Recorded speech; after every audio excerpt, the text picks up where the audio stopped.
Another month has passed. I know, time, what? It is officially fall, like September has passed. So like we're really into fall time, which you wouldn't say considering there's like 20 something 30 degrees outside. But you know what? It's socially acceptable to wear purple lipstick, so do I care? Nope, not really. You know, another really ironic thing, I'm filming this when I should not be talking at all because I'm still recovering from a terrible cold and I haven't quite been able to speak like at all for like a few days. It's been terrible. You have no idea. And also, September was my first month back in school, so like I had to deal with stuff like moving back to Romania and traveling and like arranging furniture and books and I don't even know, man. In school, obviously school, I'm still catching up with school. I still need to get an answer from the ministry on whether I can stay a senior or not, blah blah blah. This whole thing. So I've been busy, in theory. But you know what? I've actually read more this month than I have the previous months when I had literally nothing to do, like anything. It's ironic, I know. So yeah, let's get into the books. I don't have like the vast majority of them in physical copy because I either lend them to some friends or borrow them from friends and gave them back, so like, yeah.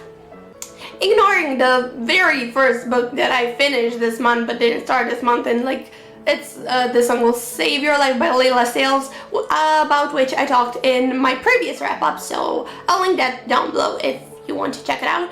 And I then borrowed this book from my sister, and let's just focus on the book itself here, because I don't want to talk about the author and the whole process and this whole thing that went around this book. And it's Girl Online by Zoe Sog, or Zoella. She's a big thing on YouTube, and I used to really love her videos. I still kind of do, but I don't know. This book is about Penny, who is quite a bit like Zoe. She's a blogger, so she's socially awkward. She suffers from anxiety like Zoe, and the whole anxiety thing was one of the very reasons I decided to pick up this book, because I have severe generalized anxiety and social anxiety, so I really want to see how other people portray these kind of things, especially knowing that Zoe has anxiety herself. So that's what made me want to pick it up, just ignoring the whole thing that was around this book with being ghost-ridden and whatnot. This was like a fluffy contemporary. It's not anything life-changing. It's a bit, my friend said that she read this and to her it felt like it was written by an 11-year-old. And I'm like, yeah, I can see what you mean.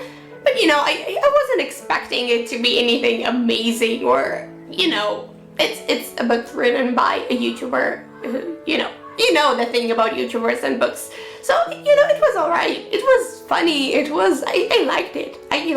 I thought that at times anxiety was being romanticized, which I cannot even tell you how much frustrated me, but for the most part, I could see what Zoe meant with how she meant to describe it. And yeah, I liked it. I liked the book. Am I gonna pick the second one up? Not unless my sister buys that one as well and lets me read her copy, because I'm not paying for those books. If I want a fluffy contemporary, I'm gonna go get myself a Stephanie Perkins. But I did enjoy this one, so I can't say it's like terrible, but it's not some masterpiece either. I then went on and read The Bone Season by Samantha Shannon, and oh my actual god, I was mind blown. I not accidentally, but mistakenly, let's say mistakenly, wanted to read this at the airport after getting like 2 hours of sleep while freaking out about my luggage falling over my head while I was trying to get it up on the airplane. Oh my god, that's a theme to my life. So I went to Starbucks while waiting for my flight and started reading this, and I tried to read it on the flight, but I had gotten no sleep, and this is one of the most complex high fantasy, sort of dystopian. I don't even know how to describe it, but it's really, really hard to get into for like 100 pages. It's like information, information, information, information, information, information. I'm lost. What did I read? And yeah, I was a bit freaked out. But after like 100, 150 pages, once I was home, once I was settled, once, you know, I did all the life things, I loved it. This was amazing. This was incredible. Oh my actual God. People have been saying it's really amazing and unique and whatnot. I was like, yeah, maybe. I mean, I might as well give it a try. And my friend Colleen gave me this extra copy that she had. And I'm like, thank you. So thanks, Colleen. If you're watching, I think you are, because you always are watching, because you're amazing. I love you. Thank you. And I love this book so darn much, and I need to pick the second one up. I actually loved it so much that I lent it to one of my friends to read on a train. So yeah, I'm so excited for her to pick it up and see what she thinks, because oh my God, it's brilliant. It's honestly amazing. I then read Easy and Breakable by Tamara Weber. I borrowed these from a friend of mine.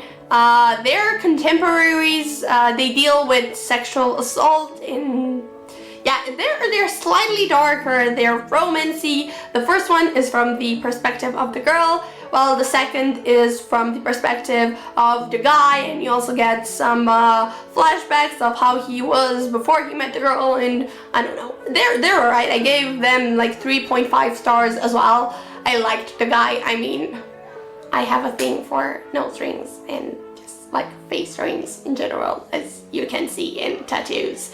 And yeah, I liked it. I liked him. I liked the way the characters were built, especially in the second one. I loved how it jumped from the past to the present and how both of those things work together. They're alright. Not my favorites. Another one of my classmates saw me reading them. She thought she liked the cover, which is ironic because I think they're like some of the ugliest covers I've ever seen in my life. And she wants to pick them up from the library, so I must be doing something right.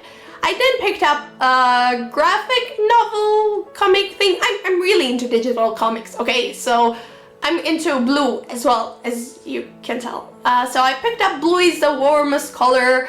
This is kind of like, can it be called a coming of age story? I'm not sure. It's amazing. I don't even want to tell you what it's about because it's just so great. But it's about this girl who kind of like gets obsessed with this girl with blue hair, and they have this lovely relationship, and it's sad and tragic and amazing, and the art style reflects the story so well. The use of colors, the way the blue always stands out. I'm just, you know how I love my blues. It was amazing. I really loved it.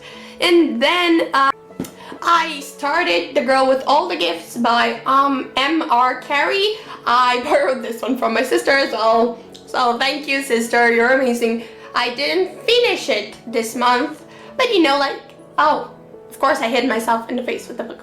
Right, I have this here, so I might as well show it to you before I give it back, because it's so pretty, and I hate yellow, but this is pretty, so you know.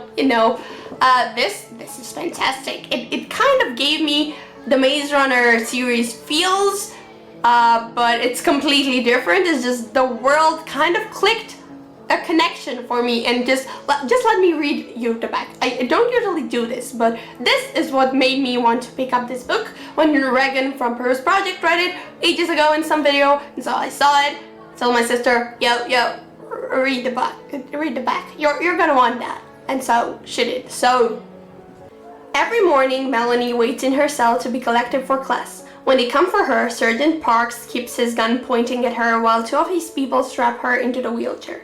She thinks they don't like her. She jokes that she won't bite, but they don't laugh. Melanie is a very special girl. I know. There's a theme with this I won't bite thing throughout the book, and I actually find it really funny in an ironic way, but yeah, this was what I read this month.